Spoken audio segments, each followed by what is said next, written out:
Ya, kembali lagi bersama saya Magriza Apriansyah dalam podcast Diskusi AJ, di mana podcast Diskusi AJ itu membahas gejala-gejala manusia ya, dari mulai yang aneh, dari yang mulai baik atau mulai negatif dan lain-lain.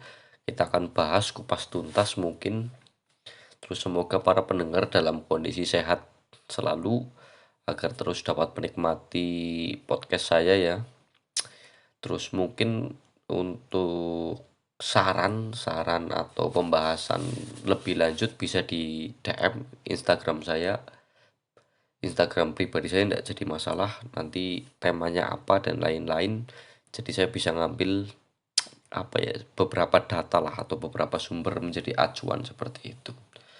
Hari ini saya ingin membahas beberapa hal yang sentimental ya, yang sifatnya viral di Indonesia. Tapi sebelum daripada itu, sadar nggak di Indonesia ini mungkin anak-anak Indonesia itu sudah nggak ramah anak tuh. Indonesia sudah tidak ramah anak.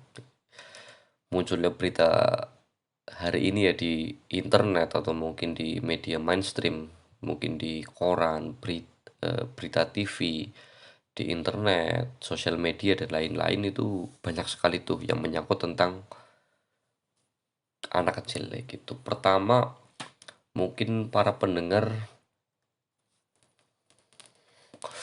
masih teringat masalah tempat penitipan anak yang memiliki itu seorang influencer parenting anak malah memberikan kekerasan kepada anak. Pertama itu berita viral pertama. Yang keduanya di Jakarta mungkin apa ya? Mungkin di area Jakarta sama masih di area kota.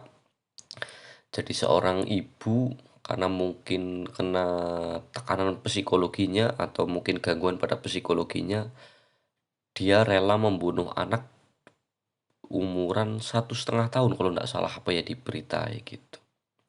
Terus ketiganya berita yang hari ini muncul, anak yatim piatu itu laporan gara-gara kena pelecehan seksual, laporan kepada aparat ya, saya bilang aparat, itu malah dicabuli oleh aparatnya, oknum aparatnya seperti itu.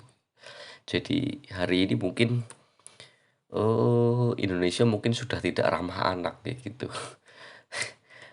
Karena sadar atau tidak sadar, ya memang kejadiannya seperti itu kayak gitu. Banyak berita yang viral menyangkut anak demikian. Nah, podcast hari ini saya kepengen membahas tentang seputar anak tuh, seputar anak. Malah saya berdiri di sisi yang berbeda. Karena tema yang akan saya angkat kali ini itu apa ya? Tema besarnya itu saya setuju child free atau mungkin tidak punya anak kayak gitu. Wah, ini mungkin para pendengar sedikit sedikit apa ya? Sedikit kaget mungkin saya setuju tidak punya anak, tapi ini jangan dilandasi sebagai secara harafiah gitu. Ini jadi renungan atau motivasi bersama gitu. Pertama, tadi saya membahas kasus-kasus di Indonesia ya, munculnya ketidakramahan Indonesia hari ini kepada anak.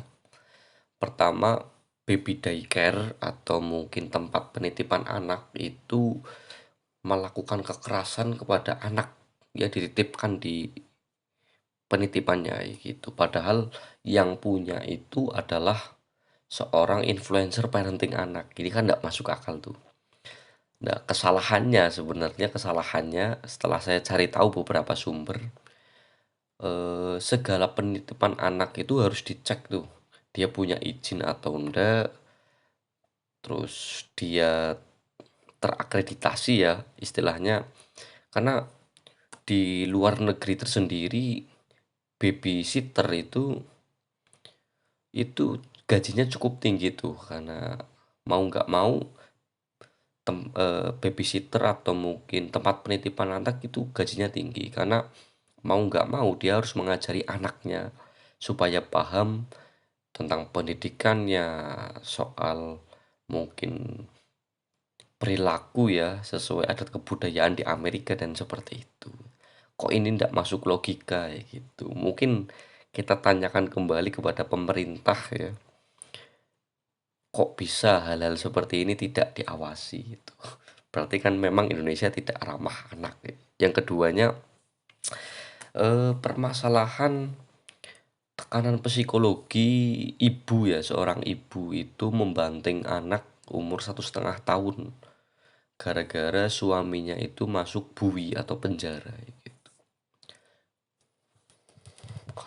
Bahkan anak-anak di umur kecil pun ya, bayi di bawah 5 tahun ya, karena dia berumur 1,5 tahun itu lagi digendong saudaranya mungkin atau mungkin neneknya ya gitu, terus diambil oleh ibunya, terus dibanting karena istrinya itu memang punya tekanan mental ya, punya penyakit mental, terus kena tekanan psikis juga karena suaminya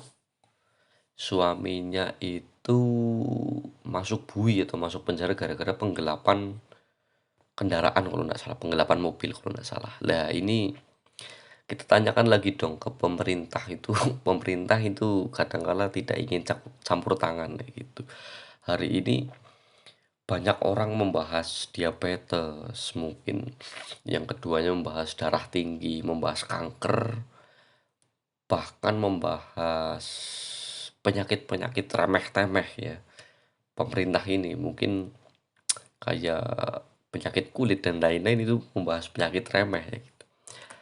Tapi belum pernah pemerintah itu menyentuh penyakit-penyakit mental yang sifatnya urgent juga nih ya gitu. Karena nggak mungkin tuh Indonesia tidak ramah anak itu gara-gara mental kayak gitu. Terlepas dari kekuatan mental. Yang tadi misal masalah tempat penitipan anak berarti memang parentingnya yang buruk tuh. Parentingnya buruk kayak gitu. Yang keduanya lagi, orang-orang yang kena penyakit mental ini belum ada istilahnya, kalau di luar negeri itu mental asylum kalau nggak salah, atau tempat penampungan di mana orang-orang yang kena penyakit mental tuh ya, mungkin sosiopat, psikopat dan lain-lain. Kan di Indonesia orang-orang penyakit mental hanya dibiarkan di jalan saja tuh. Beberapa orang yang mungkin punya concern, punya punya fokus terhadap bidang itu ya mau menolong ya, kalau yang lainnya ndak bisa gitu. Terus selanjutnya masalah di mana anak yatim piatu ya kena pelecehan seksual, laporan ke aparat ya, laporan ke aparat malah dicabuli oleh oknum aparat gitu. Ini kan berarti mentalnya sudah buruk juga tuh. Apa ya, pemerintah Indonesia harusnya merecycling ya, seperti itu ya. Jadi kenapa saya setuju child free, memang Indonesia sehari ini sudah tidak ramah anak, sangat tidak ramah anak kayak gitu. Tapi mungkin ada komentar dari beberapa netizen ya, atau mungkin kok orang lain pada pengen punya anak ini malah dibunuh atau mungkin dikerasi dan lain-lain, yo udah bisa bos ya gitu. Saya menyadarkan kemarin bahwa di mana manusia punya titik abu-abu ya yang nggak bisa ditebak. Ketika sampean bilang seperti itu, apa mengomentari banyak orang yang mungkin sebagai pelaku kekerasan kepada anak itu nggak bisa menerima, karena memang manusia punya titik buta atau manusia itu serba abu-abu ya gitu. Ini kekerasan pada anak ini memang dipengaruhi oleh recycling emotion yang tidak sehat tuh. Recycling emotion atau recycle emotion ya, emosi yang berkelanjutan ya, di Indonesia itu sangat tidak sehat. Itu dapat dipengaruhi oleh pertama tingkat ekonomi memburuk ya, bagaimanapun caranya kita masih disuruh mikir pendidikan nih gitu. Wong kita makan aja masih lapar kan ya gitu. Pertama ekonomi memburuk itu mempengaruhi emosi itu, recycling emotion yang buruk. Yang keduanya tingkat pendidikan juga buruk tuh, tingkat pendidikan juga buruk. Yang ketiganya, mungkin mungkin hari ini orang-orang yang berumur 50 tahun atau 30 tahun, 40 tahunan itu punya anak pertama karena melalui pernikahan dininya. Ya, saya menekankan pernikahan dini di Indonesia itu masih tinggi. Jadi nggak melakukan pernikahan nggak apa-apa, itu yang penting nggak usah punya anak kayak gitu. Terus kalau saya pribadi, kalau tanya sebagai apa ya, sebagai pegawai di kantor urusan agama, saya bakal tanya tuh, kamu ingin menikah, ingin punya anak nggak ya gitu. Ketika kamu masih menyimpan aplikasi pinjol, pinjaman online ya, atau judi online, saya pasti cut itu. Nggak boleh nikah dan nggak boleh punya anak kayak gitu. Ini sekedar intermezzo. Tapi memang recycling emotion di Indonesia warganya itu warganya itu buruk kayak gitu. Warganya itu buruk. Masih banyak hegemoni, hegemoni orang tua itu terlalu besar kepada anak. Yang kedua, memang kita itu belum pernah menyentuh di mana demokrasi itu begitu tinggi. Titik titik di mana demokrasi itu begitu tinggi. Begitu. Karena ini just for your information aja, for your information ya, bahwa saya pernah baca artikel di mana film Pixar, misal Toy Story atau mungkin film-film Home Alone ya, itu film-film di mana menggambarkan orang tua itu minta maaf kepada seorang anak tuh. Kenapa difilmkan? Karena memang di dunia nyata nggak pernah terjadi tuh. Ini fakta ya, artikel film-film Pixar, film-film Disney yang mungkin Toy Story, kalau nggak salah Toy Story, terus Home Alone, dan lain-lain itu menggambarkan orang tua itu meminta maaf kepada seorang anak. Karena memang hanya ada di dalam film ya, hanya ada di dalam dunia fiksi, orang tua itu minta maaf kepada seorang anaknya. Jadi recycling emotion itu tidak sehat. Terus selanjutnya membahas recycling emotion yang tidak sehat lagi itu perihal bagaimana ketidakdewasaan banyak orang hari ini itu dilimpahkan kepada orang yang lebih lemah tuh. Itu dialihkan kepada orang yang lebih lemah gitu. Kita sering misal kalau kita berselancar ya di sosial media, kita sering lihat gambar di mana seorang suami itu kerja cukup cukup lama, terus kena tekanan di dalam kantor atau mungkin di dalam kerjaannya dan lain-lain.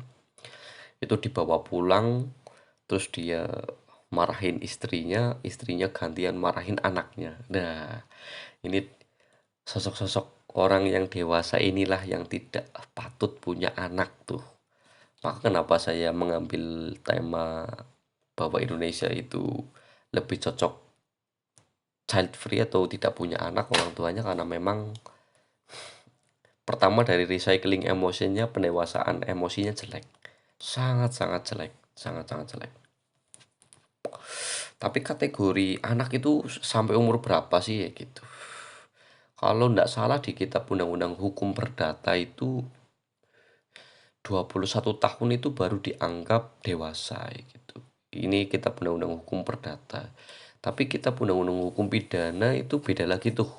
Di umur berapa ya? 15 kalau nggak salah. Jadi beberapa anak anak itu kodifikasinya sesuai umur tuh kayak gitu. Terus selanjutnya kenapa Indonesia cocok sekali tidak punya anak? Kita tuh nggak punya pola parenting yang baik tuh. Kita tidak punya pola parenting yang baik. Misal eh seorang anak seringkali ya tidak tidak pernah dididik dengan baik, seringkali di Indonesia. Dan munculnya itu adalah dosa 7 turunan nih.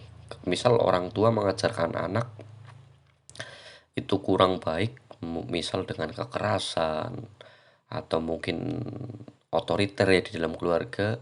Ketika anak itu sudah mulai dewasa dan dia melanjutkan hubungan ke jenjang serius dan dia punya anak, dia pasti ngomong, saya nggak mungkin seperti orang tua saya. Tapi pada kenyataannya di Indonesia itu kalau nggak salah ini seluruh seluruh orang yang berbicara demikian itu prakteknya sama seperti orang tuanya di zaman dulu seperti itu.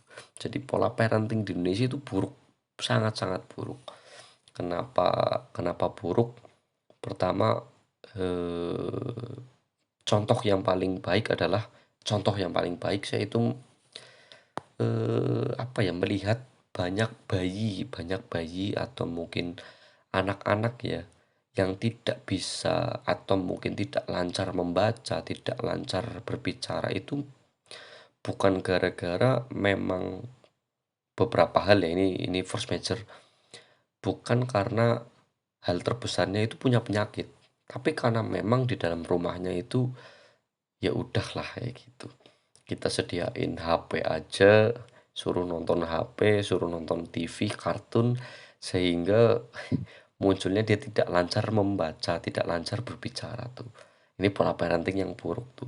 Jadi bayi yang nggak bisa berbicara itu bukan semata-mata karena memang apa ya, punya penyakit, tapi karena memang pola parenting yang buruk. Yang keduanya, anak-anak itu tidak dibiarkan demokratis tuh, tidak dibiarkan egaliter. Pertanyaan pendapat itu tidak pernah terjadi dan lain-lain. Jadi di segala dimensi, di segala zaman, anak pasti akan menentang orang tua dan orang tua dengan hegemoninya pasti tidak mau tergeserkan. Nah, munculnya adalah kekerasan dalam rumah tangga seperti itu. Nah, child free ini mungkin cocok sih bagi Indonesia ya. Masalah tadi pola parenting yang buruk. Beberapa orang yang jadi influencer parenting juga tidak melalui sekolah yang baik ya, tidak melalui pendidikan yang baik. Saya nggak ngomong bahwa orang berpendidikan itu selamanya baik, tapi minimal dia punya metode, dia punya cara seperti itu. Terus selanjutnya kenapa saya setuju child free atau tidak punya anak di Indonesia?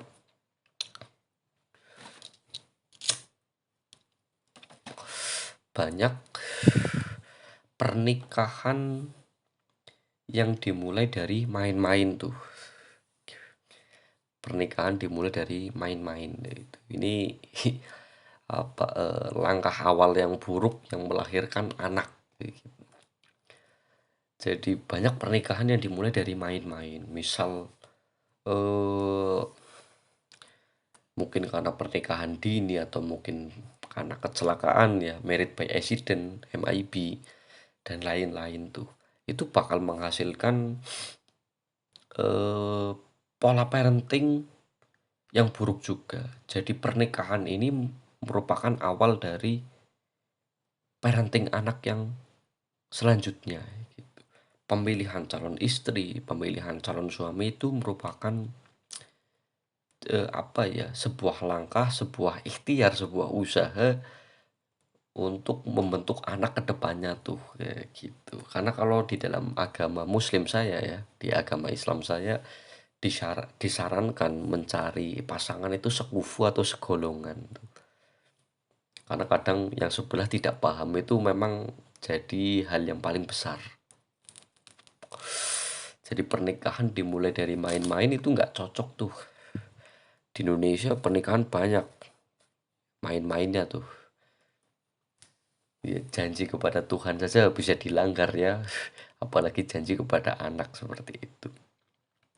Tapi hari ini saya membahas kayak gini, ini bukan hanya perihal tidak punya anak saja sih, tidak punya anak saja gitu. Tapi ini soal apa ya? Evaluasi terhadap diri kita, terus apa ya? Refleksi mungkin dan untuk merubah diri kita supaya kedepannya itu ketika kita punya anak itu dibentuk dengan baik, dibentuk dengan baik seperti itu. Jadi tidak hanya semata-mata ini soal melanjutkan keturunan Ya, orang banyak menganggap bahwa pernikahan dan punya anak itu soal melanjutkan keturunan, tapi bagaimanapun caranya, anak yang lahir itu dibentuk dalam rangka melanjutkan keturunan dan atas nama mungkin nama orang tua yang besar seperti itu. Jadi, kenapa kita setuju child free ya seperti itu. Dan kadangkala apa setelah setelah kita punya anak pun ya itu kehidupan kita jauh berbeda. Makanya saya tadi bilang kondisi lingkungan atau sosiologi kita sudah memburuk ya, yang harus dibenahi. Recycling emotion kita harus dibenahi juga ya sebagai manusia yang humanis. Terus kalau Anda punya cita-cita punya anak itu harus punya pola parenting yang baik yang mungkin nanti apa ya, dirancang lah dengan calon Anda mulai dari sekarang. Terus sebelum jauh merancang, mulailah memilih calon pasangan Anda yang nantinya kedepannya itu mempengaruhi pola parenting di dalam keluarga itu dengan baik seperti itu. Mungkin dari saya cukup sekian. Nanti bila ada ketidaksetujuan atau kritik dan saran, silakan di DM saja ya IG saya, Instagram saya @magrisapriansyah, dan minta tolong untuk di-share dan di-like ya. See you next time. Sampai jumpa di lain kesempatan.